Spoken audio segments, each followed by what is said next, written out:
পুজো শেষ, তাই আজ থেকে মন দিয়ে পড়তে হবে। পরীক্ষার আর মাত্র 1 মাস আছে।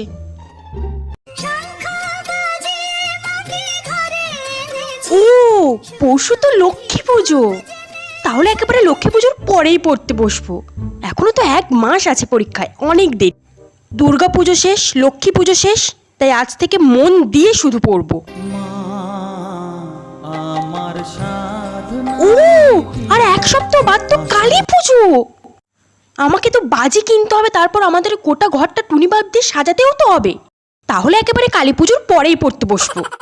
উফ, দুর্গা পুজো, লক্ষ্মী পুজো, কালী পুজো সব হয়ে গেছে। আজ থেকে আমাকে পড়তে বসতেই হবে।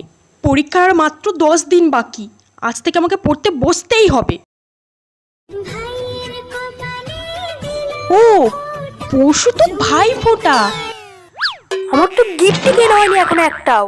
ভাইফোঁটার পরের দিন থেকেই পড়তে বসবো। যাই হয়ে যাক না কেন, আজ থেকে আমাকে পড়তেই হবে। পরীক্ষার মাত্র,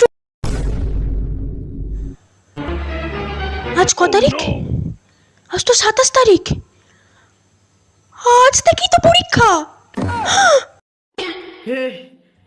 हे प्रभु हे हरि राम कृष्ण जगन्नाथ